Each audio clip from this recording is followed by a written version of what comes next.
March 5th, 2025. We have a special Detroit City Sportscast, especially this opening segment here. Back again with us, joined us in the summer when we started to get some shape of what would become of this Detroit Pistons side, moving on from the hellacious past few years to an optimistic what this season would be. And I think we can all say that so far, as of this day in particular, recording this has gone on a lot even smoother and much wilder than I think any of us were imagining when we gathered in the summer. That, of course, being Matt Feldbeard joined us back here. Matt, how are you tonight, my friend? I'm very good, guys. Thank you for having me back. It's been a while. We have a lot to talk about. Hell yeah.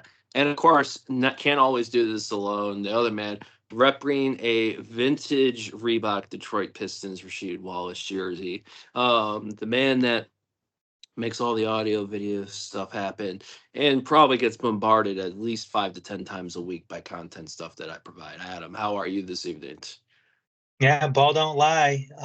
Doing good. It's nice that we can revisit this with Matt, and we're revisiting it on happy, optimistic terms. It's not like I can't imagine doing this with Matt last season. That would have been, yeah, especially, oh man, if we did this time last season, oh my God. I probably would have said no. I'd be like, I don't want to talk about it. So yeah, it's good. It's good that it's good. This is good. I'm looking forward to this, and yeah. So I was thinking a little bit. The Pistons won their 9th and 10 on Monday in Utah against the Utah Jazz, and it made me think personally of the first time we played Utah this season, December the 19th. A loss that was very regrettable, and at the time, the Pistons with that loss went to 11 and 17. Since then, 24 and 10. Had won 8 in a row, 9 in the last 10. JB Bickerstaff, head coach of the month for February. Isaiah Stewart, also Thompson, nominated by the Pistons representatives as Eastern Conference Defensive Player of the Month nominees. And this is just recent. We're not even talking about the emergence of Cade Cunningham into becoming not just an NBA All-Star, but one of the talked about stars in this NBA this season, and maybe a top 5, top 10 candidate dark for MVP this year. In addition to also a nomination maybe for 6th man of the year coming up in Malik Beasley, who is just he's a bad motherfucker. I love that dude. So Matt, I want to start with you because I think in the summertime, we were hoping if the Pistons just doubled their win total from last year, this season was going to be a win. If they got to 30 wins, it'd be fantastic. If they doubled it, we're at 35 and 27 right now, before our game tonight in LA against the Clippers. Tell me how high of a cloud you're on right now, and do you feel like it is one big thing in particular that's leading for this, where this team is at right now, or is it just everything just meshing together? I'll tell you, well, I'll answer your first question. I'm on cloud 9 right now, actually. And I think there's a world, I mean, we're 35 and 27 right now. We need 7 more wins to triple our wins from last year. Jesus. That is unfathomable, really. And to answer your second question, whether or not it's one big thing or several smaller things, I think it's one medium thing and several smaller things. That medium thing being Cade's ascendance. I think a lot of us in Detroit knew who Cade was and what Cade was capable of. I think it was difficult for him to show that, especially with his rookie year went generally pretty okay. I still think he should have won Rookie of the Year over Scotty Barnes. You can make a case for Evan Mobley for sure. And then obviously his sophomore year, he gets that 72 game injury. And then to come back with high hopes and to really have a season where he could not do anything, but just because of who was around him.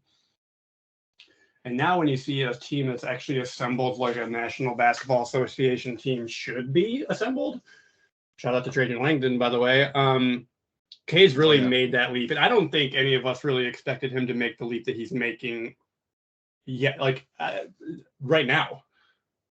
I knew Cade was good. He's a first overall pick for a reason. But you mentioned possibly fringe top 5 MVP.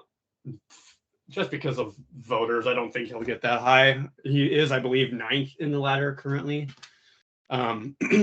He should, with that implies second team All NBA, which I think should be the bare minimum for him, especially if they continue where they're at. And even if they, I could see an argument for first team, maybe if they finish 4th, or he really just continues his kind of near triple double averaging.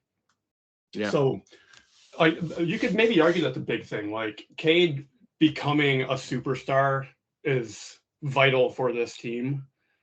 And he is obviously the engine that makes it go, but you cannot even begin to talk about this team's success without bringing up the 3 acquisitions that Trajan made over the offseason, the growth of Asar Thompson, and the course correction, I guess you'd say, of Jalen Duren, especially lately. And then and JB Bickerstaff. I think there's just so many aspects of this team that just gel. And I'm sure we could get into all of those things, and maybe we should. But I think it's really just finally these disparate parts that didn't have a direction under Monty. I don't really even want to talk about Monty. I feel like last year it's better just to act like it didn't exist. That's how I've been kind of functioning. Because it was such a waste of time. It really was. It was the equivalent to the Victorian period of mourning, I will call last season. That's what I think it is. I like it. Black clouds, having to wear black every single day, I feel like. Yeah. Matt, you mentioned something. You mentioned superstar with Cade, and that may be like the big, maybe divide here with expectation. And what I mean by that is when we drafted Cade, I think everybody knew that he was going to be good. And like you said, he was drafted first overall for a reason. But what we've seen this year is, I think, a real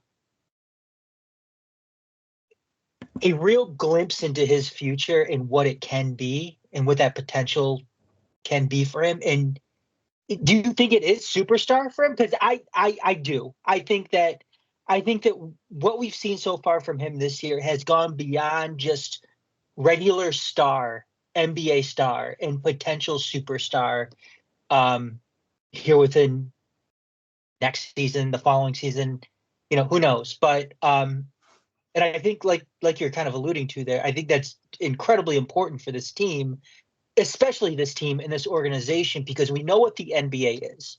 We know how much it's driven by its star players. In a lot of sense, it's superstar players. You can't talk about the NBA without also talking about LeBron and Luka and Giannis and and Steph. SGA even now too. Yeah, I mean, does Cade have the potential to be mentioned along with those names that I just said? Because that'd be huge. And like I said, for the organization itself, Detroit isn't a destination. Yeah. The NBA is also a destination league.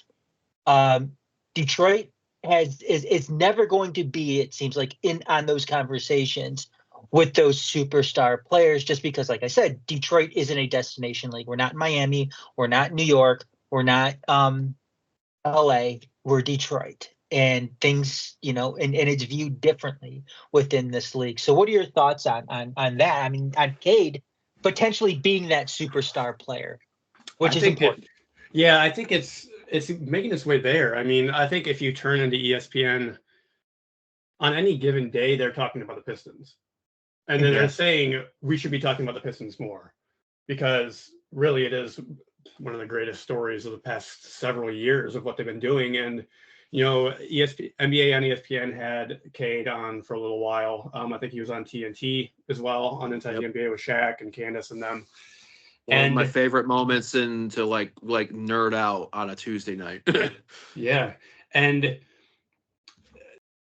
I follow a lot of basketball accounts on Twitter, and so they post stats that Cade is putting up that haven't been done either by someone his age since like Oscar Robertson, or they're just numbers that Luka and Jokic are putting up.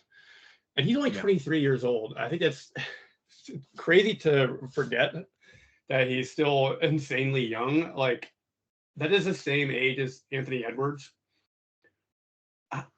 Anthony Edwards is one of the faces of the league. SGA is one of the faces of the league. Yeah. Tatum's a fair bit older, not too much, but Tatum's older, and they are probably putting up. I think Cade probably scores a little less than Tatum does, but they are probably going to be similar numbers soon. I think he is well on his way to superstardom. And I think, and it's interesting that you bring up the whole fact that we're not a destination city. And I agree with you for sure. And a lot of those Detroit teams that have been good in the past weren't good because of stars, really. I mean, Isaiah was one of the greatest point guards of all time, but you really needed Dumars and Rodman and Sally and Lambeer and all those guys to really make it work. And obviously they're going to work Pistons in 2004. That was so unlike any other basketball team to win since.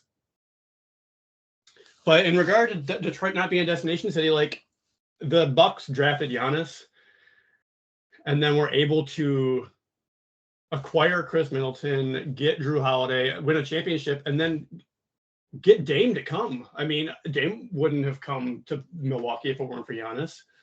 I think with Denver, having Jokic there, I think really drafting someone and then them becoming really good can make a city a spot that people want to go to because of wanting to be in the orbit of that star. I think we could talk about if Cade needs a number two, if we need to go find a number two. That's obviously going to be a big discussion in the offseason, especially depending on how well we do, what position that is. But I think with Cade growing as a passer, as a driver, as a three-point shooter, and especially just as a leader on the court, everybody always talks about how good of a leader he is because he will dive for those balls. He will work more than he maybe needs to in a game. And there are, like, he has taken a step off the gas pedal lately, but he really does drive the team. And like you said, Adam, that's kind of essential in this day and age in the NBA. And so I think he's going to be one of those guys that you'll see everywhere.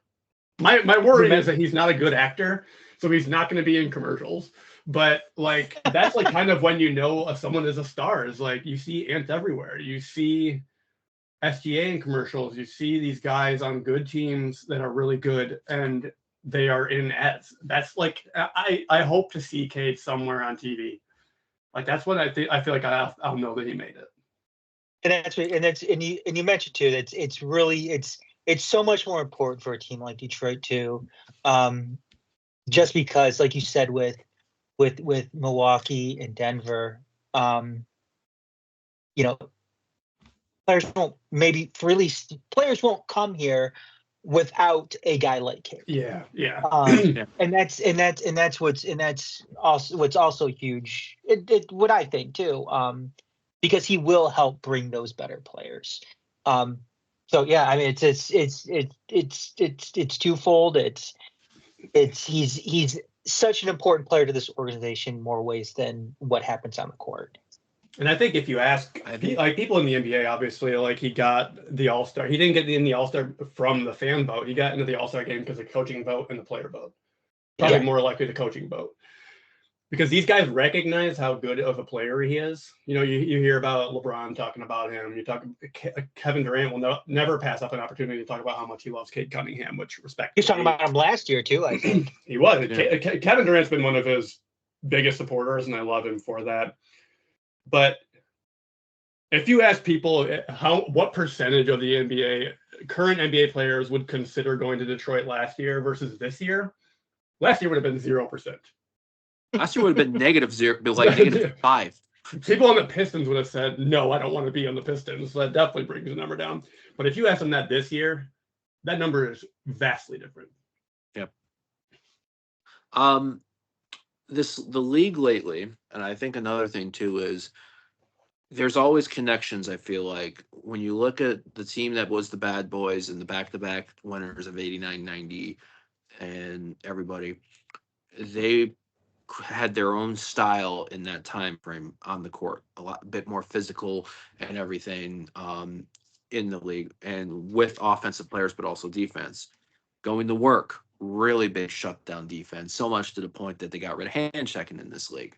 In an era of NBA basketball right now, which is heavy on ISO, stop, pop, three ball, I almost feel a sense of, and not just bias, but I think the local bias, but the way the Pistons are playing this year, whether it's fast pace, whether it's grind, whether it's mid-range and then kick out to three, to me, it seems like a breath of fresh air for this league. Am I wrong? Am I too biased in saying that with locally, or are we feeling like when I'm looking at like getting 80 points in the paint in a game against the Bulls a couple times in that, like this team is maybe a shot in the arm maybe the league needs?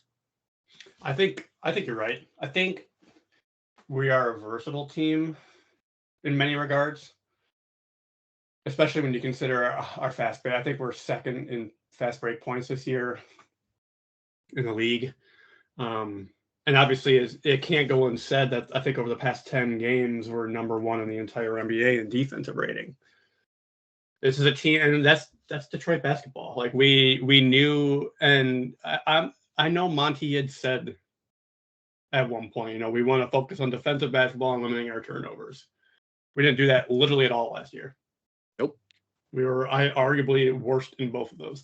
And I think we're doing a much better job of taking care of the ball. There are games where it still shows. I think with the way Cade plays, I don't care if he has 6 turnovers in a game. I think that we're just becoming a team that's really just hard to stop because we have Malik Beasley, who is having a historic year from three-point. Mm-hmm. We have Cade Cunningham, who can get to pretty much anywhere on the court that he wants to, and he will make you pay if you let him do that. You have Jalen Duren, who is a beast and a threat anytime he's near the paint. And then you have Sar Thompson, who is a crazy cutter and a ball handler, and then the true demon on the defensive end. I think the team is showing that you can win basketball by being ethical. And people bring up Cade being like the most ethical hooper because he doesn't foul hunt like Brunson or SGA. He just gets to his spots and he either passes it or he shoots it. And I think we're kind of showcasing a bit of a play style that's fast and also grinding. Like it seems kind of paradoxical. Shout out to the worst nickname in history, Cade the Paradox, Cade Cunningham. But we really do play that way. We can really just grind you down, and if you screw up, guess what? We're flying down the court with our youth, and we are just going to score on you, and there's nothing you can do about it. We talked about Malik Beasley, historic year. In my opinion, the modern day Vinnie Johnson in the microwave, in the ability to tear things up. Other than, without saying him, because I feel like he could be an obvious answer. Whether it's of the new guys that came in, So Tobias Harris, Tim Hardaway Jr. in the offseason. And then recently in the trade deadline, Dennis Schroeder, Lindy Waters, and obviously let me know if I'm forgetting anybody else. Who's been your favorite of, say, that new crop that in your mind, with their experience or whatever, has, helped this team, especially when you look at the fact that when Jaden Ivey went down with that horrific injury on New Year's night, we have gone 21-9 since then. That's crazy to even think about the fact that we are without. I mean, when he was injured, I would say he was our second best player, and at this point, I think you could really make an argument that he might be fourth, which is crazy. Yeah, maybe fifth. But if I had to pick of those guys, and I'm assuming you're talking about more acquisitions as opposed to drafting, I still wouldn't pick Ron. I still wouldn't pick Ron, but I think the Schroeder trade is going to be really, really impactful. We got him nearly for free, if not actually for free, I think, just because of what we just gave up nothing to get picks from the Sixers, and we used those to facilitate that trade. Yeah, and KJ Martin, who only lasted, who I don't know if he got a sandwich on the way out from Philly to here, then Utah, and then getting posterized by Duran on Monday. Yeah, oh my God. So I think Schroeder will be a very, very pivotal aspect of this team, especially in the late part of the season and in the playoffs. I think my pick has to be Tobias. I think a lot of us were hard on Tobias at the very beginning of the season. He was not shooting the way he should have been. He still is shooting from three-point percentage, I believe, worse than he was last year. Yeah. Especially from the corner, which is his sweet spot. He has just been not great, but he's getting to his twos. He's getting those kind of fadeaway jumpers from like the mid post that he loves. He's nailing those. He's really making some good cuts and passes. And I don't even care about any of that. I think it's really just what he's brought in terms of being a veteran leader. And it's crazy considering last year how they had brought in what they called veteran leaders, which was Alec Burks and Bojan Bogdanovic, which those guys weren't people to lift up the spirits of a team that had lost that much. Right. Tobias Harris, Tim Hardaway Jr., Malik Beasley, these are guys who have been through the league, who have been through thick and thin, who just know what the team needs. And Tobias has really just stepped into, like they call him Unk, like he really has just stepped into that kind of paternal role, I guess. Probably not the best word for it, but really just The being there role for the guys. Yeah.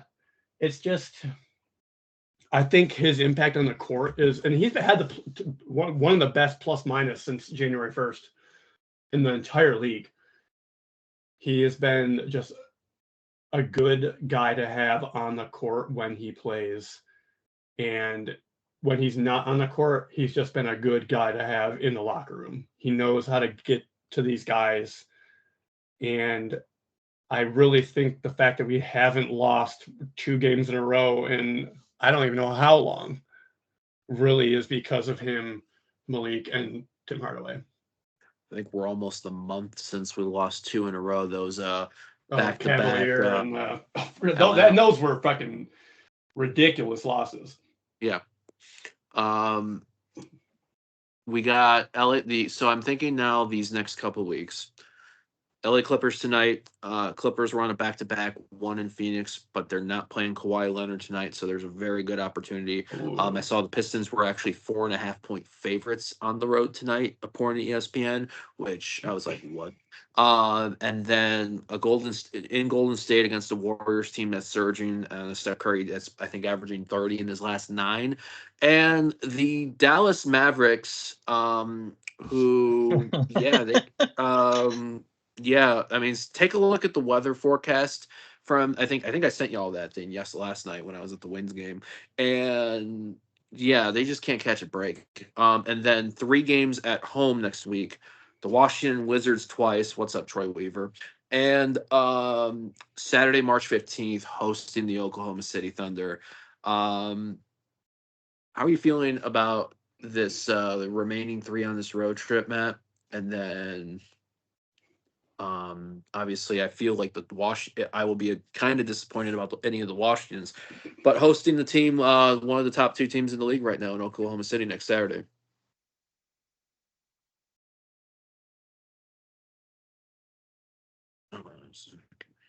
Did we lose Matt? I hear him unless there's Whoops, a I'm mute. so sorry. I was muted on my camera or my microphone coughing. Yeah, Sorry. I think the Clippers are tough to gauge because we did beat them at home a couple games ago. that was a beat them by grind. 9 points. That was without Kawhi also. Yeah. They are coming off a back-to-back. They just lost they almost beat the Phoenix Suns. But they're They were up up by 15 when I went to bed last night. I didn't realize they blew the game. Yeah, they came back. I wasn't able to watch the whole thing either, but they're on like an 8-game skid right now, and without Kawhi, like James Harden is just not enough for that team, and so I think that's a game I was a little worried about when Kawhi plays. The league is just better when Kawhi plays. I wish he could play more. The Warriors, like you mentioned, are a scary team now all of a sudden when they really, really weren't before. And that could be a tough one. The Pistons always kind of tend to play well in Golden State for some reason. Yeah, they like winning in Golden State, but struggle at home. The Warriors were our first calendar loss in 2025. Gotcha. So I think that will be a real good showcase of maybe where this team is right now, because that could be a somewhat playoff experience, kind of in the Chase Center against a team that with many guys who do really well in the playoffs. The Trailblazers are not a team to take lightly. Lately, we almost lost to them the last time we played them at home. I think they're a team that's probably winning more games than they should, but they're a scrappy team, a lot like kind of we have been. Mm-hmm. So I think that could be a fun game. See how Chauncey comes out after losing that first matchup. And if we lose a single game against the Wizards, I'm going to lose my mind, if I'm honest with you. I'm going to be at that Tuesday game, March 11th, that first game. I think they have just not gotten any better after the Marcus Smart and the Chris Middleton trades. They are still, I think, on pace for like 15 wins. It's just, I was really hoping they're 11-49 right now. They might get to 15 wins. And then the Thunder I was going to say, what about Dallas before Washington? Because I'd love to get. Yeah, I feel like we're in Dallas. I thought we're in Dallas. Maybe we're not in Dallas yet. NBA on Google it says we're playing them on March 21st. Okay, so that I knew they were in the calendar. I must have had my hopes up, really wanting to add to their misery. I mean, they are done. I mean, the Mavericks. I mean, if we want to jump that early, the Mavericks are done. So I mean, they just lost Kyrie. They haven't had Gafford or Lively for a while, and obviously PJ Washington as well. AD. I mean, that's a team that really, a fan base that could really argue that they had a worse season than us last year, and I really didn't think that would be possible for a while. Yeah. OKC, you're going to be at the Tuesday game versus versus Washington. I'm going to be at the Saturday game versus Oklahoma City. Nice. I mean, I kind of like our chances against Oklahoma City. The thing with Oklahoma City, and I think I also realize that they're kind of remind me of a more polished version of us. I feel like style of play wise, in the form of obviously I was seeing SGA stat line this year. SGA has the most 10-point games, 20-point games, 30-point games, 40-point games, 50-point games this season. Wow. He is, I think, under 60 points away from 2,000, and his point total after 3 quarters is more than the total points of the second highest scorer in the league this season, and I think maybe the third. Yeah, that's crazy.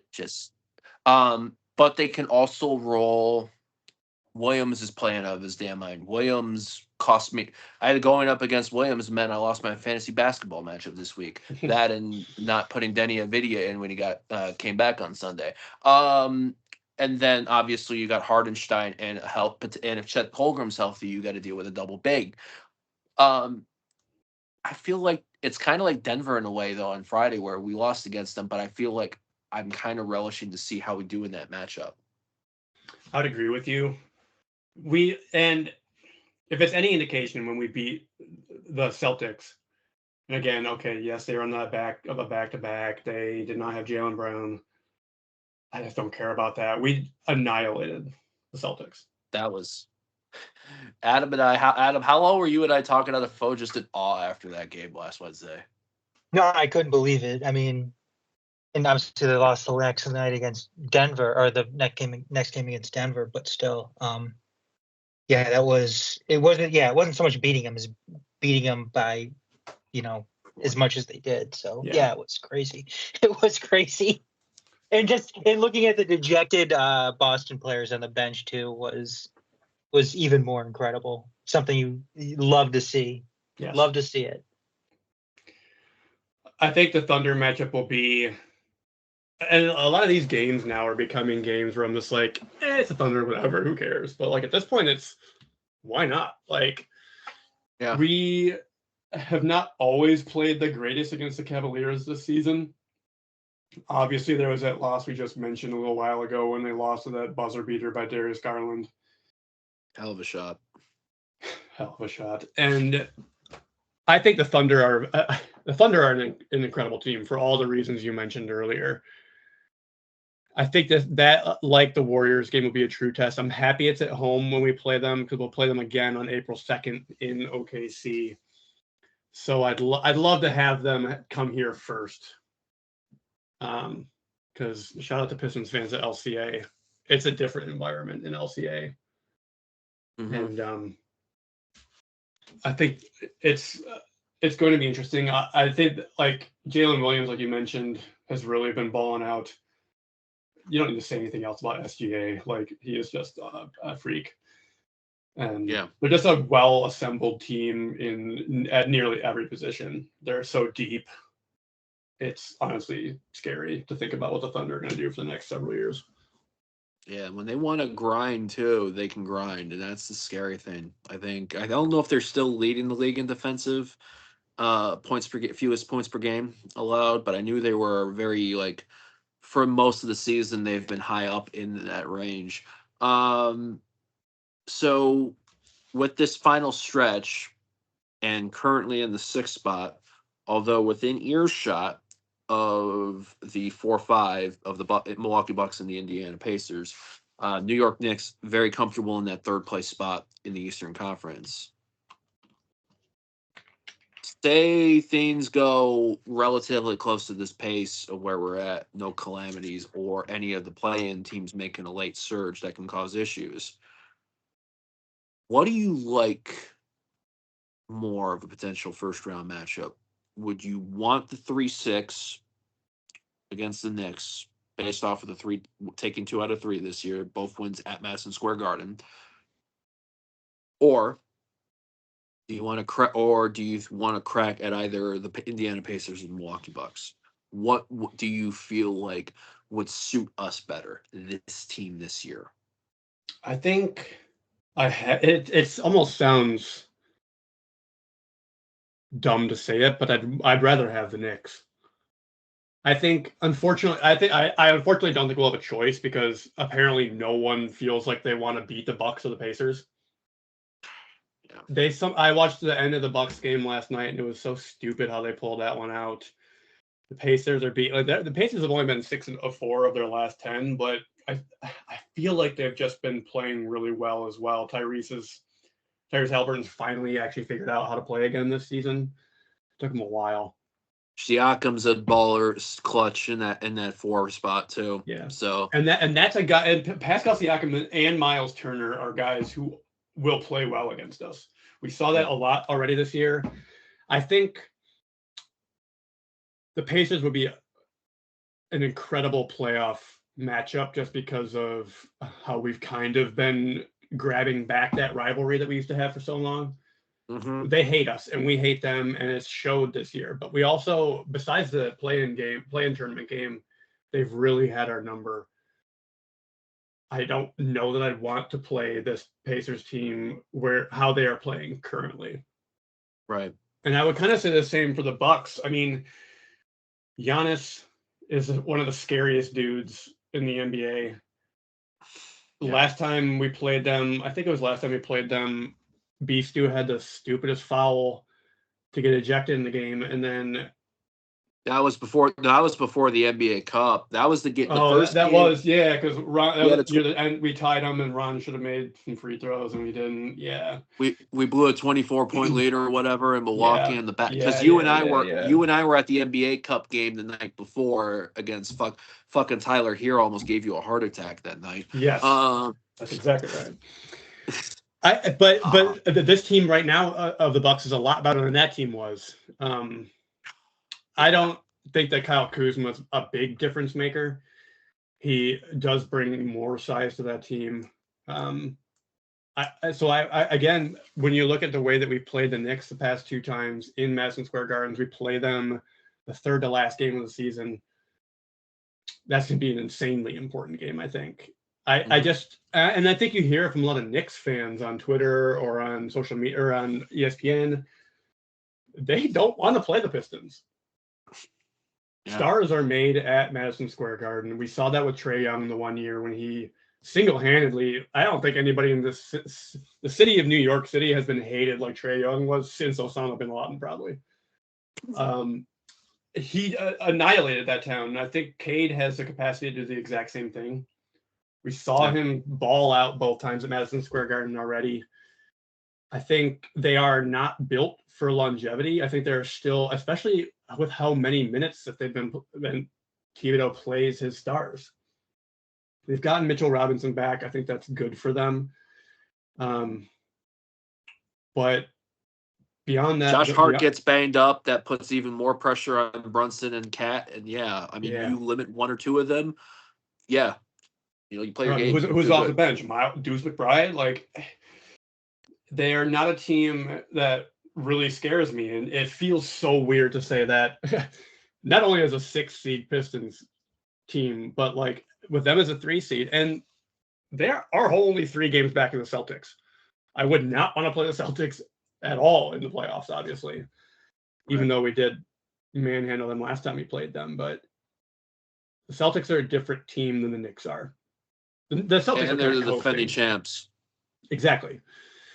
So to answer your question, what's good, and you also brought up the gap that we have between the Miami Heat at 7th. And that's 5 games right now. 5 full games we're ahead of the Heat. The Magic are a game and a half behind them.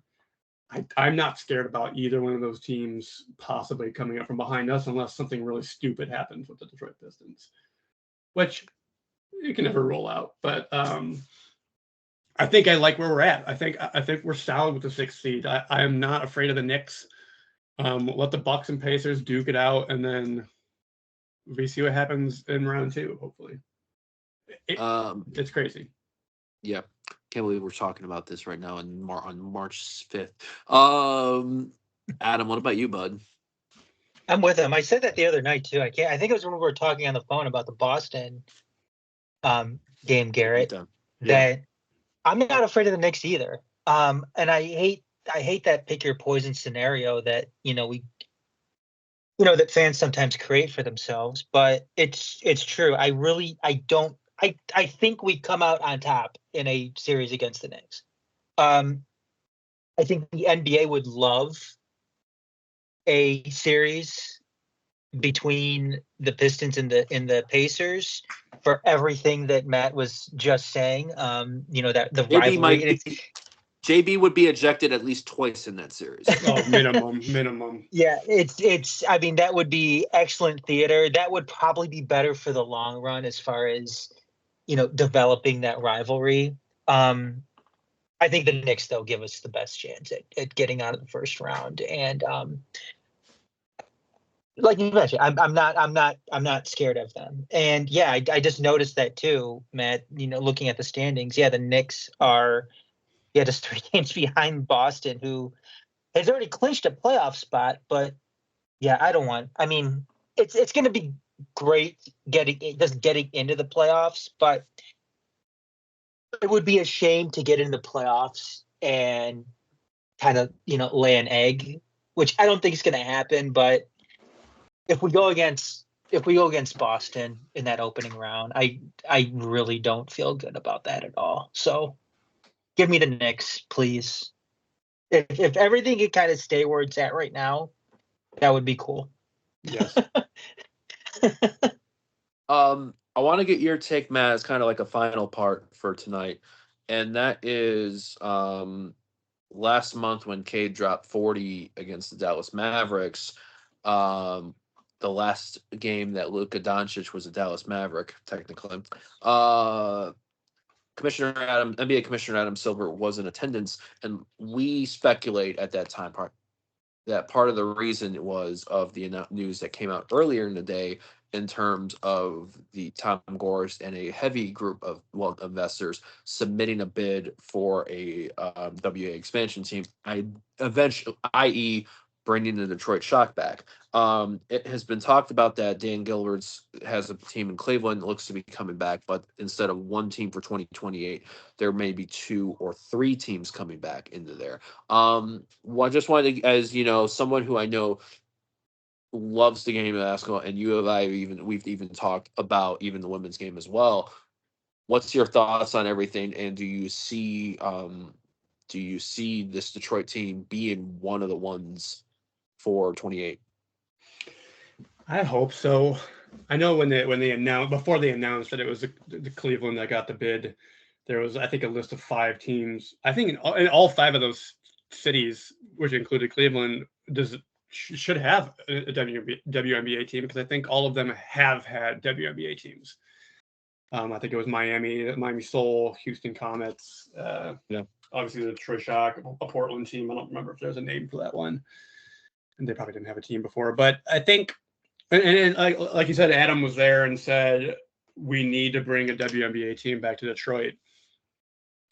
I can only hope that it happens. I have been watching the WNBA for the past probably 3 or 4 seasons. I chose to root for the Connecticut Sun, who are perennial not winners in the semifinals or finals, and have finally blown it up. And they're probably gonna be one of the worst teams in the WNBA right now. So I was like, great timing. Sun are blowing it up. Get me over to the Shock again. I will buy a jersey. I will buy tickets. I am looking forward to the inevitability of a Detroit Shock team coming back. And I know there's discussions about where they would play. I don't see an issue with them having it at LCA. I know LCA is very busy. Very few arenas in the country share 3 teams and host concerts. But it's nice that the WNBAs are in the summer. The Wayne State Fieldhouse just is not big enough. It would be the smallest WNBA venue in the league if they were to play there. And for a team like this, I just don't think that would work. You would need you would need basically the new secondary arena, like what the old Coba was, State Fair Coliseum years and years ago. Because you said it best. There used to be the Palace of Auburn Hills and Joe Louis Arena for your external stuff. Now, all those external non-sporting events are being combined into just that one building. Yeah, I think I read somewhere that it is literally the second most busy venue outside of Staples, which is it's insane. Yeah, Staples/crypto. Yeah. I will refuse to call it that. It's like us. We will not call Twitter. We will not call Twitter X. But yeah, exactly that, and that is insane. And even when you think about how busy Staples is, and that's with taking a week or 2 to set up the damn Grammys. I think it's just. I don't know. I agree with you on the Shock, and I've been getting back into I think the women's NCAA tournament last year was into theater. Yeah, which got me into like really checking the game out again. And I watched a bit of the WNBA playoffs and the Game 5 and that Lynx or Liberty series. I've been watching all of Unrivaled. Okay. The full court 3-on-3 that they've been doing, which is on the Mhm. TNT and True TV Fridays, Saturdays, Mondays. Yeah, I think the profile of women's basketball right now in this country is through the roof trajectory, and I think the fact that not only have the shot come back, but also the shot be in the city this Yeah. time around, I think would absolutely be massive. Adam, do you have any thing? I know we talked about it last month when a couple days after the initial report came out, but your take and anything since then.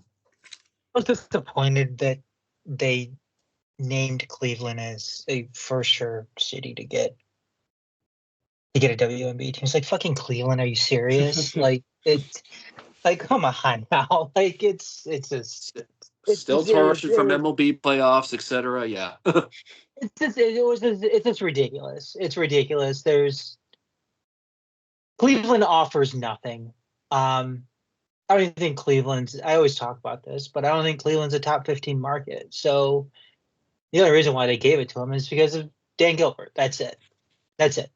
Like, Dan Gilbert, and that's it. And I mean, they can go in there and they can completely flop as far as, generating anything of substance when it comes to, ratings and everything for the league, which is so much. It's so much for a league like the WNBA to get ratings.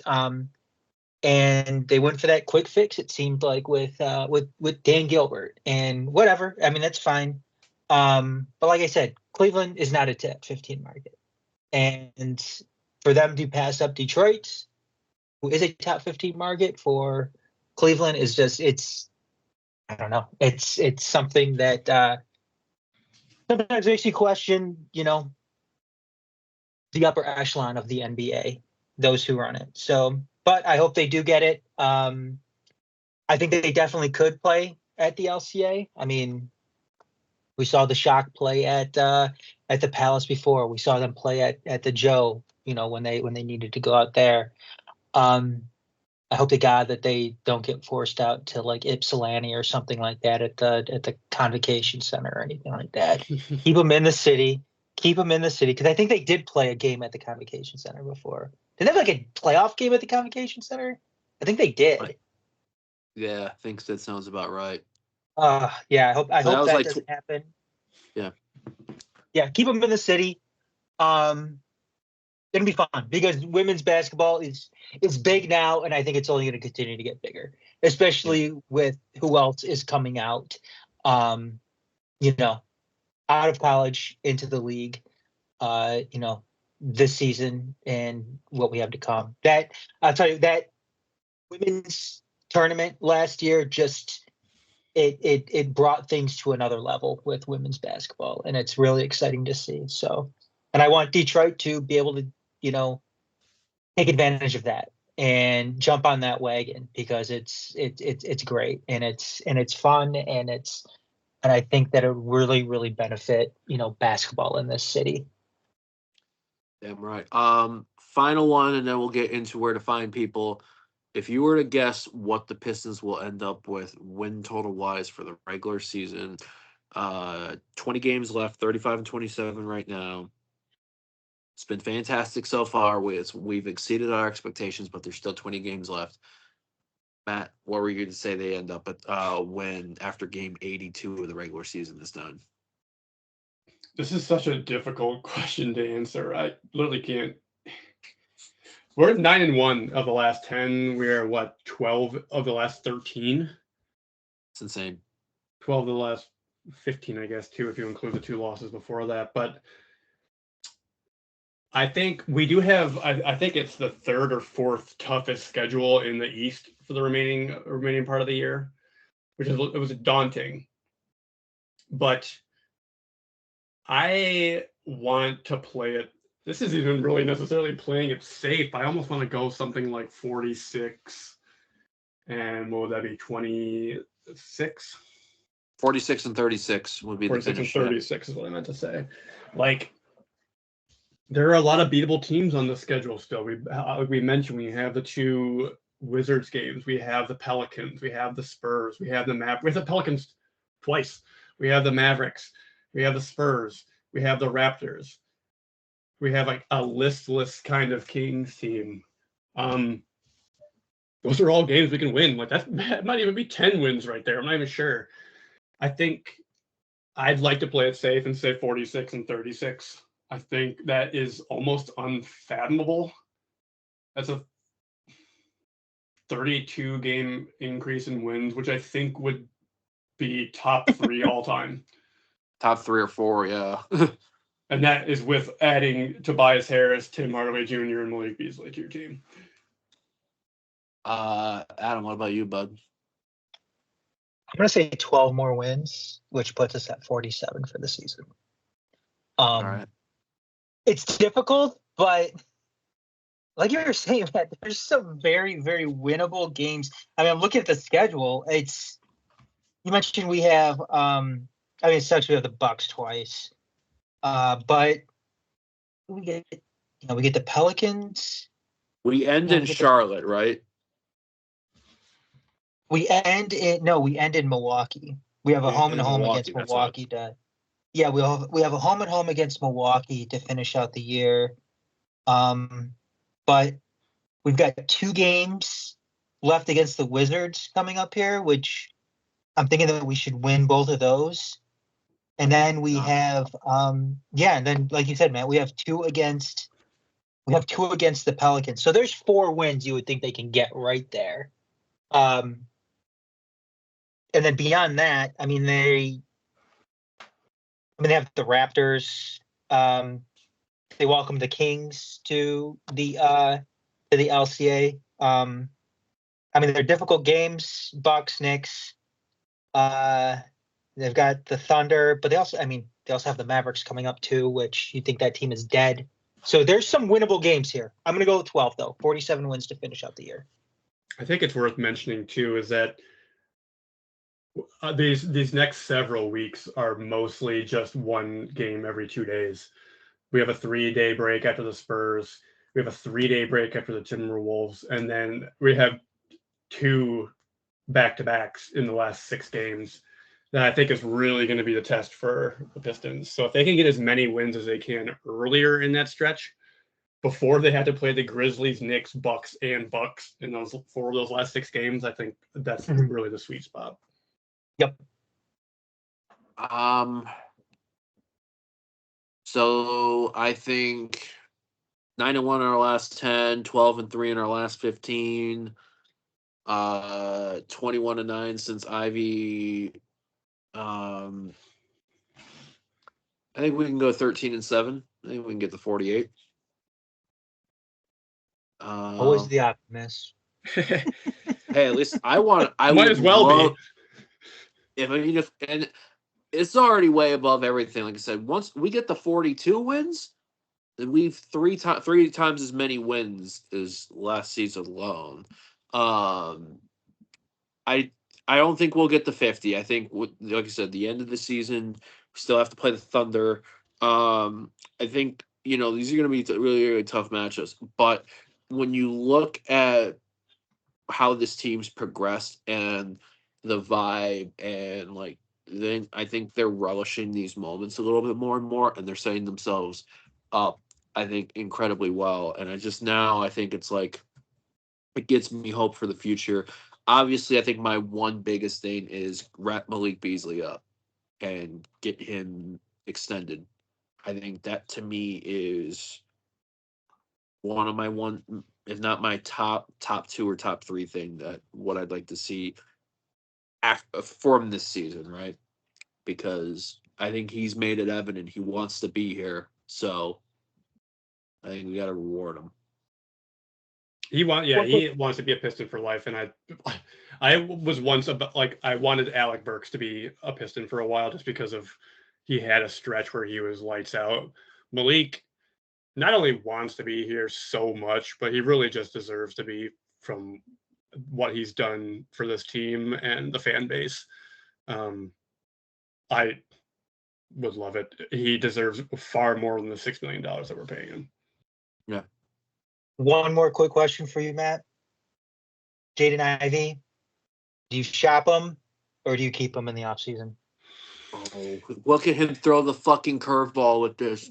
Yeah, and I kind of had alluded to this a little earlier on when we were talking about the offseason. I don't think he's going to come back at any point this year. Even if we do make it to the playoffs, I just don't see it happening where he plays basketball this season. His leg snapped in half. I mean, it's hard it's hard to believe that he's going to come back. He just got out of a walking boot not too long ago. I think we're supposed to hear something again, maybe end of March, or maybe middle or end of March. I don't think we should shop him. I know people really want Devin Booker to come home. I get it. I don't think throwing all of the kind of cultural work that has been produced over the season and just throwing it out the window to maybe get better from someone who scores more points. Jaden Ivey was well on his way to scoring. That's the thing, yeah. 20, 25 points a game. The way he was playing, the way he was shooting the three ball, he was shooting over 40%, I think, when he got injured. I really don't think Trajan makes that swing. If anything, I love Tobias. I think maybe we need a bit more of a solid Pascal Siakam-esque four spot. Whether that's not, I would love that to be Naz Reid. Yeah, your tweet about Naz Reid, right? Like, it made me got thinking, and then I saw what Naz Reid did over the weekend, and I was like, okay, yeah, that would be sick for us. I just don't think the Timberwolves can afford him. People wanting to get rid of Ivy, it just reminds me of all the talk prior to this season of everybody wanting to get rid of Cade, wanting to, oh, well, we suck. We just went through a historically bad season. We may as well just, cut our losses and start all over again. It just seems like that's like this mentality that people have with certain players that, oh, well, we better get everything that we possibly can get for them now, just so we can get that rebuild going. And instead of that mentality, it's, oh, well, let's trade Jaden Ivey just so we can potentially, so we can get a better player in here, which I'm not convinced that, Jaden Ivey isn't going to be a worse player or not as good as somebody like Devin Booker down the line. Jaden Ivey was doing really, really well before he got hurt. It seems like he's on his way, and I don't know. I don't want to give up on that just yet. No, it's got to be a good piece coming back, like a really good piece. There's another name I'm going to drop. Matt, you drop Naz Reid. If you talk to if you can maybe get a Denny Advidia from Portland, that could play that 3-4. Yeah, he's been improved a lot this season. I feel like because I think Portland would need a point guard, point shoot to go. Because I mean they got it's on there. I mean there's a lot of things, but I agree. Like Ivy, the Jaden Ivey that we were seeing before his injury was like last year was behind him fully. That 4-point play against Sacramento, the day after Christmas, is maybe a spark piece for the run. I don't want to see Jaden Ivey.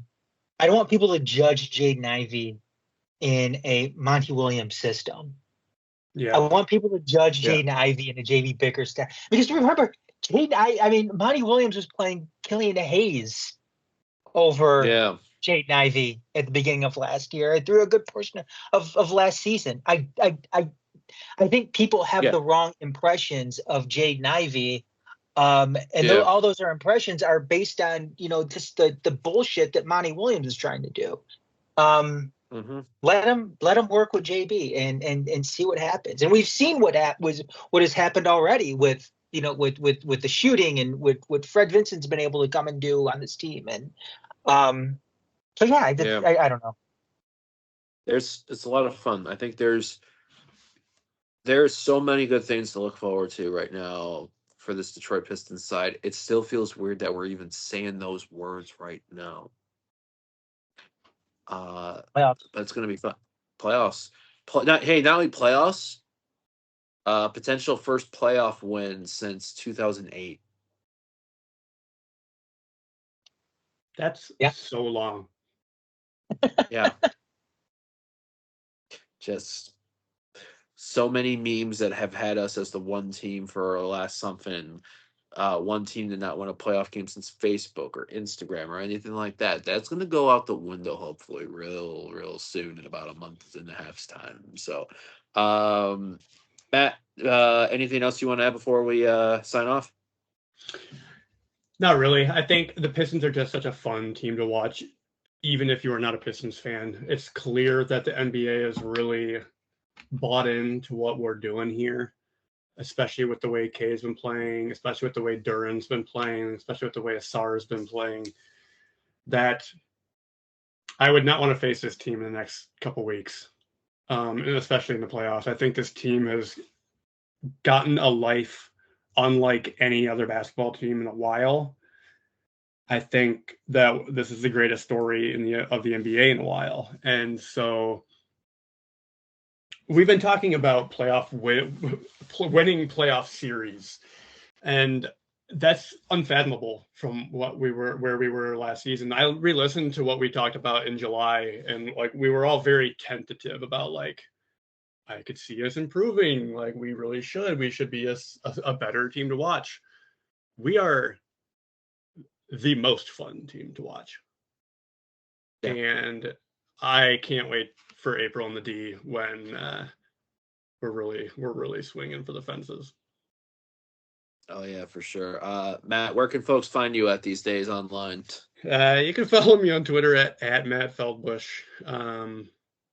That's really about the only location that I'm on Blue Sky.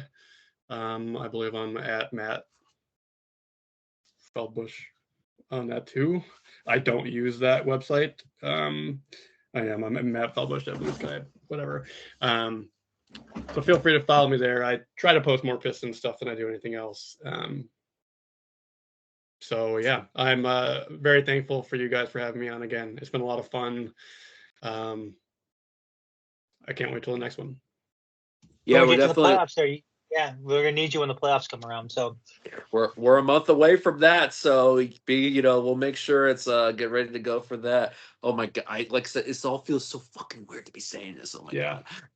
This is a strange. It really is a strange feeling to just be like, I cannot wait to watch the Pistons.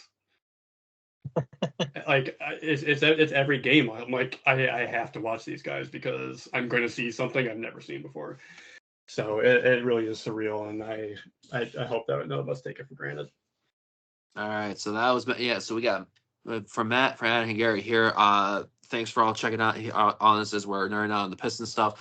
Reminder: the Pistons remaining this week is LA Clippers tonight, Golden State on the road, Portland on the road, and then 3 home next week, 2 against the Washington Wizards and the Oklahoma City Thunder. Let's see how they do. Do work, Pistons. Do work. We'll be back.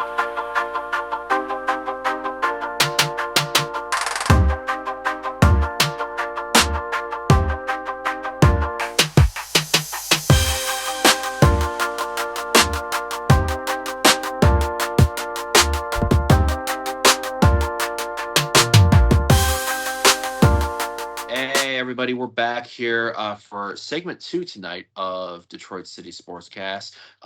Shout out again to Matt. Always love talking Pistons basketball with him.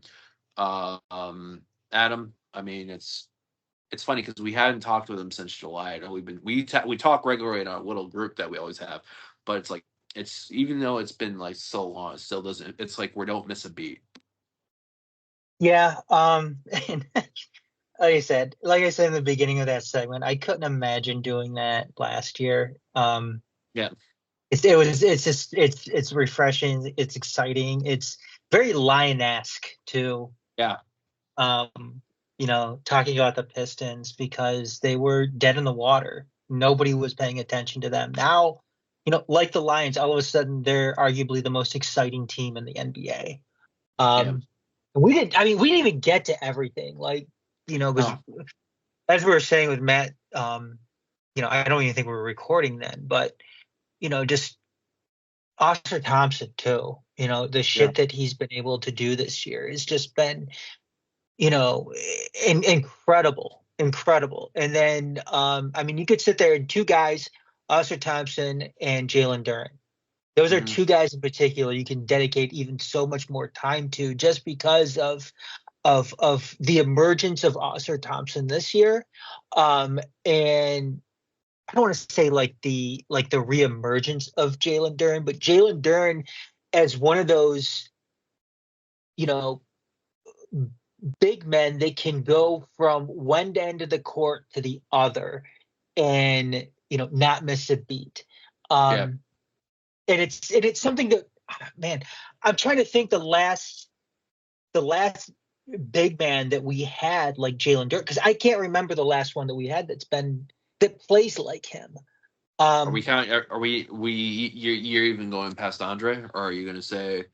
No, he was better than Drummond. Drummond was, Jalen Duren is a modern NBA big man, which is what you need. The thing with Drummond is he was more of an old school NBA big man. And that's why it didn't work out with him.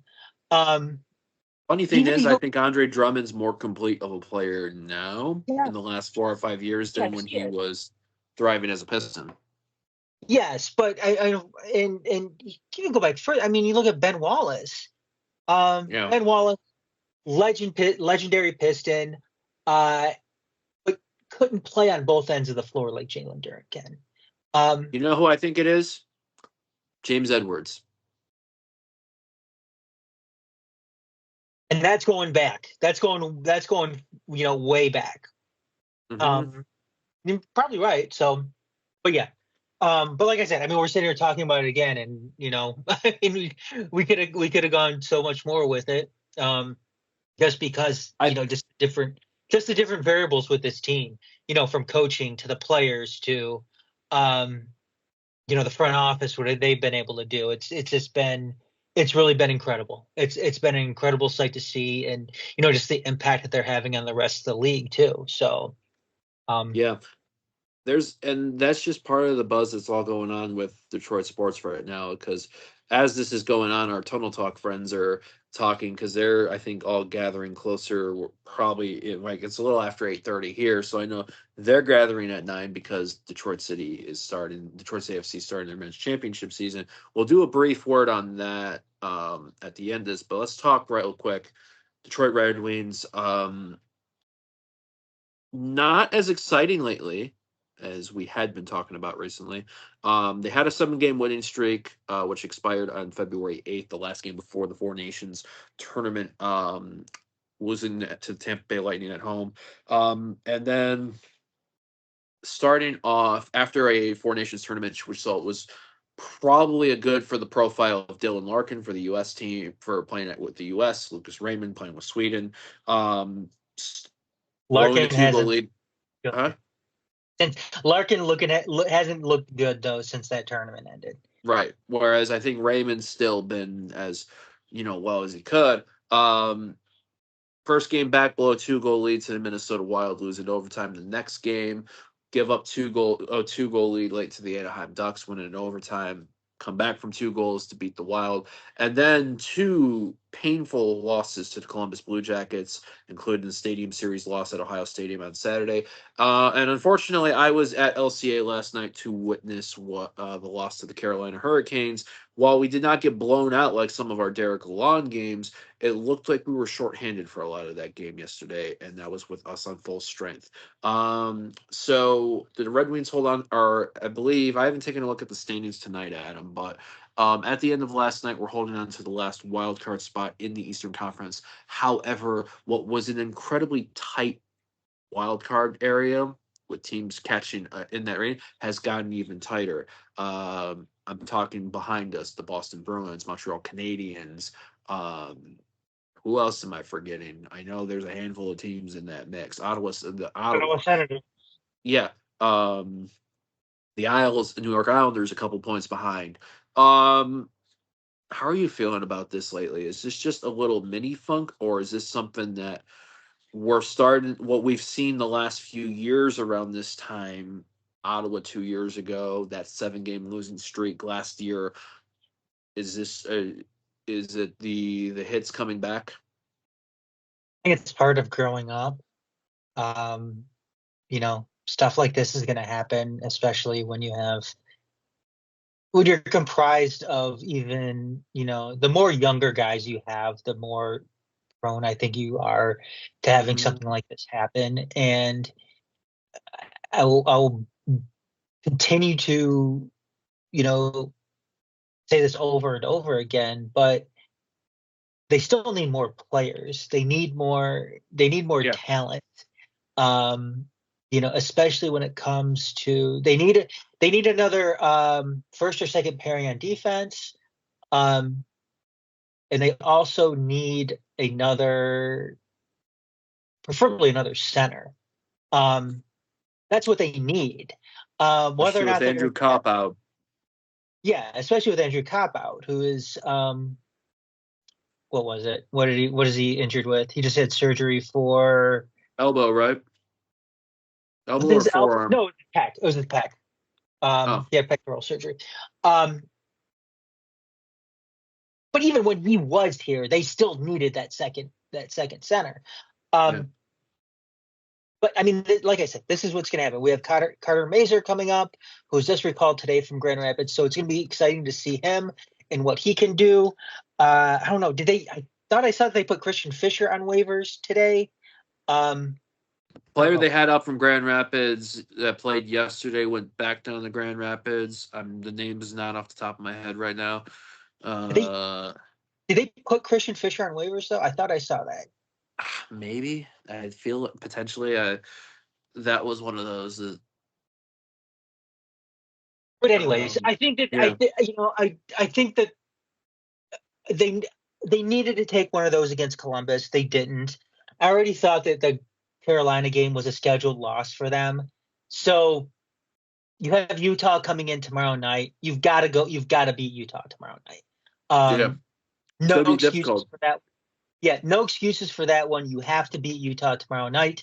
But even to go back and look at some of these games, I know there's some questionable calls yesterday against the Hurricanes, and then that goal, was it the goal-ahead goal in the Stadium Series? Was it the high stick that didn't get called? Yeah, who took the high stick? Was it Soderblom or was it?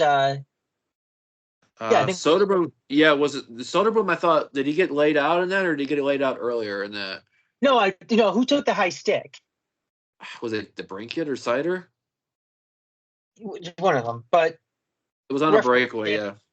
Yeah, the referee's right there. That call needs to be made. And again, I know that doesn't guarantee a win or anything like that, but it always seems like the Red Wings are on the other end of these calls.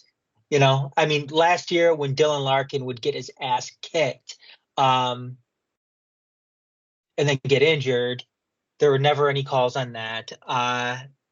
Even this year, too. I mean, you have that no call in the Stadium Series game, which turned things around. Again, I hate making excuses, but fucking make the call.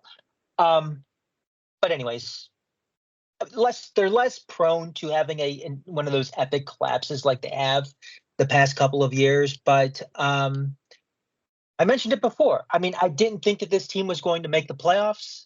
They still need that second center. They still need somebody else on defense. Who knows what's going to happen before tomorrow? Are they going to go out and get a Dylan Cousins from Buffalo? Who knows? I know that they made a trade today, very minor trade. They acquired Yanni Gourde from Seattle, then quickly sent him to, I believe, Tampa Bay, and they ended up getting a conditional, was it a fourth round pick pick for this summer's draft. So Eisman kind of playing around with some of the cap space he has, We're going to retain some of Yanni Gord's contract, but we've got the trade deadline coming up tomorrow afternoon. So a lot can happen between now and then. I don't know Is if it the tomorrow or is it the 7th? I think Friday. Oh, I'm sorry. Yeah, no, you're right. It is the 7th. It is the 7th. Yep, it is. It is Friday. But so yeah, even more time to kind of get things figured out here and what Yzerman needs to do. So we'll see. Yeah, so we will honestly see on there. Utah, Washington, the next two, and then probably a couple matches in there at a time. Was there anything with Lucas Raymond? Because I know when I walked up immediately when the whistle blew, but I saw the replay. What looked like he received a high hit, which caused a fracas afterwards. Was there anything talked about a potential him might have being out, or was it just in that moment? I haven't seen anything, so maybe it was just in that moment. I haven't seen anything since. So. But yeah, that'll be it right now for the wins. Obviously, these next couple games, like every games for the rest of the season, is going to be big. Detroit Tigers time. Hard to believe we are 22 days away from opening day, and the Detroit Tigers opening at the defending champs at the Los Angeles Dodgers. I think AJ Hinch let out the worst kept secret for the Detroit Tigers, that it would be Tarek Schoolable opening day on that on one of the spring training broadcast. Haven't been really fully deep diving as far as results go in the spring training. You just want to get the form going. Today seems to be quite impressive in the fact of I didn't see it, but I heard about it, read about it. Back to back home runs. Josh Smith grand slam. What was it? Josh Smith. Second one was, why is this going? Of course, I had this and I don't remember this now.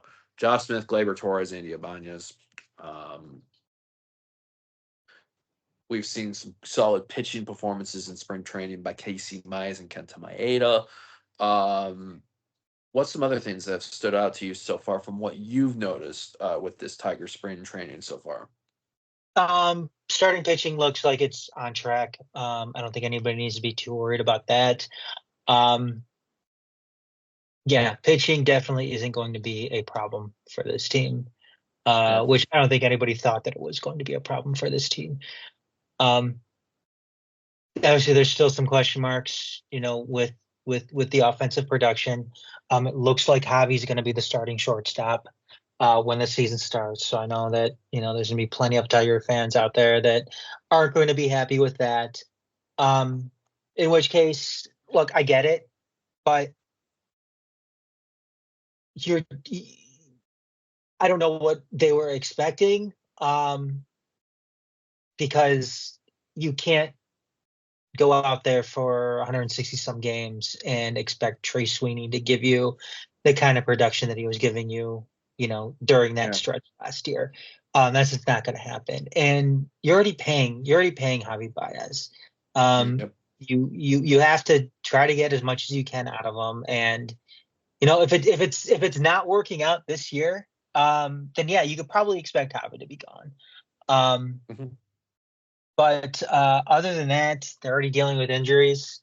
McKinstry's not going to be ready for the start of the season. I know Parker Meadows is already, is already dealing with some issues too. So that's a little. Yep. No, I'm sorry. I said McKinstry. I meant Vierling. Yeah. Yeah. So Vierling and Parker Meadows. Sorry. I mean, obviously that's a little concerning too. But yeah, I mean, it's the other interesting thing too is going to be what's Torque going to be able to give you. He's not. Is he even going to start, or is he going to be potentially starting the season in Toledo? Who knows? I mean, that's one of the questions coming out of the spring. He hit a home run the other day. He already lost his position to Colt Keith, who's going to be playing first base. You've got Gleyber Torres over at second, and then you're going to have Javi over at short. So he already lost his place in the field. I don't know. It's going to be another one of those big seasons for Torque. Because if he comes out like he did last year, then he's probably not you're probably not going to see him a whole lot this year, if that's the case. But we've got some big stories coming out, regarding injuries. Pitching looks good. What's going to happen with Torque? Is Javi going to be able to lock down that shortstop position? What's going to happen at third base? Is Jace Jung going to, begin to, kind of emerge and, really take that position over as the season goes on? Jackson Jobe, is he going to start the season with the team, or is he going to be in Jackson Toledo? Jobe. Well, not only that, where do we see Jackson Jobe to begin the season? Is he going to be in the rotation, which is possible, because we do have some injuries at the back end of that rotation. Is he going to start in the bullpen, or is he going to start in Toledo? Either one of those scenarios I can see happening. It looked really, really good the other day. So I have a feeling that he's going to be coming up north with the team when camp concludes. But when you have a staff as deep as the Tigers do right now, I can certainly see him starting in Toledo, and it probably won't be long. Probably won't be a long stint in Toledo. I just think, that's the thing. Obviously, for those that are obviously concerned about Javi Baez and Spencer Torkelson, I get the concerns. If there's anything to take note of, for our batting mechanics nerds that check this stuff out, there seems to be adjustments in the approaches for both Javi Baez and Spencer Torkelson that provide a tiny glimpse of optimism, potentially. But how is that going to look over the course of more reps, especially in competitive games in April, May, June, right? That's going to be the big thing also, too. And another thing also for Spencer Torkelson is he'll have more competition in those spots than Javi Baez, Justin Henry Malloy, Andy Ibanez, a lot of guys in those reps, especially in competitive games in April, May, June, right? That's going to be the big thing also, too. And another thing also for Spencer Torkelson is he'll have more competition in those spots than Javi Baez, Justin Henry Malloy, Andy Ibanez, a lot of guys in those spots, Wenzel Perez, depending if he's not going to be getting like inside, regular. I mean, so you're going to have these other spots. And also too, if because you're going to have Jake Rogers and Dylan Dingler ideally be the catchers, but unless Therian Leonzo somehow gets hot and gets nuts, to potentially get a big time call up, because he finished the year at West Michigan last year, so ideally you would think Lorenzo is going to be in Toledo. If not to start the season, he'll be in Toledo incredibly quick. That might be one of the next guys to get that call up on there. So there's a lot of things to look forward to. I'm really curious to see if Casey Mize and Kenta Maeda can keep up the spring training form, because what got this team into the playoffs last year was pitching. And that was with trading Jack Flaherty. And then you got Jack Flaherty back in the offseason. which is an ace move. So in addition to a couple big moves in your bullpen, I think Flaherty saved the offseason for them. He really did. Getting Flaherty back saved the offseason for the Tigers. Yeah, because you go for potential D rating grade for the offseason for the Tigers to, I think I saw today the Athletic gave the Tigers a B. So that was huge. Yeah, and I'm really curious to see if the Gleyber Torres 1-year deal is a very intriguing deal. Tommy Canley, who's the other one? Bibia? Rating grade for the offseason for the Tigers to, I think I saw today the Athletic gave the Tigers a B. So that was huge. Yeah, and I'm really curious to see if the Gleyber Torres 1-year deal is a very intriguing deal. Tommy Canley, who's the other one? Bibia? Is that the other one we got? Yeah. So we were already strong in arms. We added more arms. In that case, that might be it. I haven't seen lately what some of our divisional foes have been doing. But when you look at how tight the Central was, I feel like maybe, just maybe. I don't want to. We said the Central last year, we got bit in the ass. But it's hard to not feel optimistic about this team. It really isn't. So we'll see. We're, like I said, 22 days away, dude. I mean, the fuck. And we're gonna keep it in the Feldbush family because we had Matt earlier tonight for the Pistons. You know, when the Tigers are starting, you know what that means. Yachty's gonna be coming back. Yeah, we So gotta. yeah, so be on the lookout for that. We'll be doing something definitely closer to March 27th when the Tigers open up at the Los Angeles Dodgers. Detroit City FC. Speaking of things that, holy shit, we are here. We are 3 nights away, less than 72 hours until the start of the Detroit City FC USL Men's Championship season, which commences this Saturday, March 8th in Miami at the Miami FC. We did a preview episode for Make City Make Sense, which should be dropping relatively soon, of this team here. And I think, Adam, the main theme that we had in all of our segments on each of the positions, there we don't know what to expect. Is that a little bit of uncertainty? Like it could go, we could really be loving this, or could go the other way. Yeah, big question. A lot of question marks thinking of the season for City. And I don't know, that's something we talked about on Make City Make Sense, which is we'll be dropping here. It'll be up tomorrow. So you'll be able to check out that USL preview. I know Tunnel Talk is going to be recording tonight.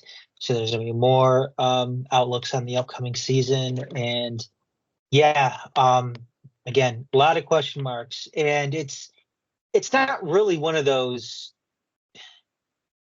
for me, it's not a pessimistic, I don't have a pessimistic outlook to the season. And Yeah. and when I'm looking at those questions, I don't have a pessimistic feeling about it. I'm not carrying any pessimism about it. I'm optimistic about this upcoming season. Yeah. And I'm excited. I'm not dreading what we're going into this year. So Right. I think we could have a good year, and Yeah. I'm interested to see, because this is something that City's always done. Sean was talking about Trevor kind of reaching into the bag and going outside the box to find some of these guys, and that's exactly what he did. He went to Finland to get Darren Smith. Yeah. And yeah, so we'll see. We'll see what happens here. But I'm optimistic, as far as how the season's going to go.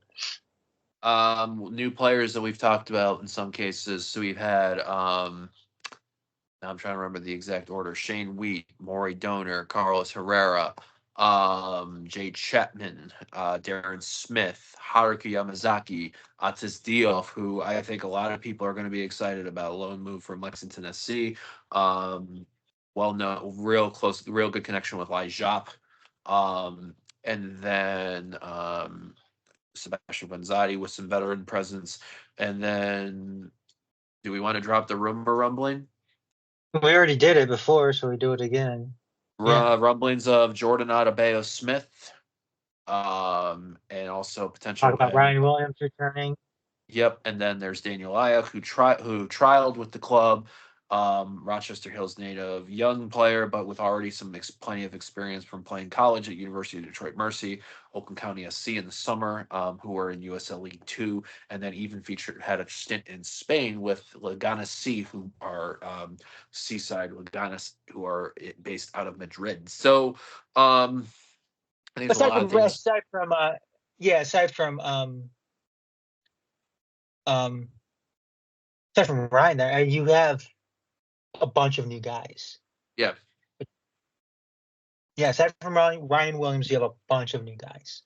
You have a bunch of new guys, and you have an Eastern Conference that was very tight at the end of last season get even tighter, and the player and big moves, big acquisitions. So I think I agree with Adam. It's the uncertainty is not about the squad. I think this squad is really good. I think this squad seems to gel. They had fun in the preseason, looked like they play and they mesh well and everything like that. Is how are the moves going to be made by the other teams in the East going to take some of those teams that were behind us last season above us or at the level? It seems like there's a lot of potential with this team, and Yeah. the question is how much potential is going to be realized with them. Yep. And what kind of impact is that going to have on a really good Eastern Conference? Because the Eastern Conference is, has the potential to be hellish. Yeah. You have arguably the two best teams in the league in the Eastern Conference in Lou City and Charleston. Beyond that, and beyond that, you have, Tampa Bay, you have Rhode Island, who's gotten better. You have North Carolina, who's always a tough team to play against. Pittsburgh Riverhounds, Indy 11. Pittsburgh Riverhounds are going to be better. Indy 11 is going to be, they're not going to be a team that you can look past. Birmingham Legion and their amount that they spend made their strike force insane. Birmingham Legion bringing Danny Trejo back from Poland, along with Rolando Damas on loan from Colorado Springs Switchbacks. Yeah, I mean, and then you have Detroit. Where does Detroit kind of fit in with that makeup? I think they'll be very, very competitive with that makeup, but that's again, we're talking about question marks. That's one of the question marks with this is where does Detroit fit in with all of that? Because the Eastern Conference got a shit ton better heading into this upcoming season. And then you're going to have the bottom of the group there. You're going to have, the Hartfords and the Miamis. Loudoun United. Loudoun United, who again is another team you can't really look past. Loudoun United, close. Yeah, Loudoun had some good looks last year. So I mean, there's going to be very, very, very few weekends this spring and into the summer and fall that cities are not going to be able to look past. So it's going to be a tough year, but like I said, I'm optimistic. And then if also one thing we'll note of, we've done a couple of Mix City, Mix Spence episodes. One of them will also our recent one, which is the marathon episode. When you look it up on either Detroit.themajorsports.com or on our YouTube, is where we talk about USL Division One, the Top Flight Division One sanctioning league announced by USL's goal for the 2027-2028. Sean Mann has stated not just in a recent article, but even Adam, I know you were at the owners' meeting on Sunday at Wayne State. Where the club has every intention to be in that one. And so Detroit City FC currently play in the second division in United States soccer.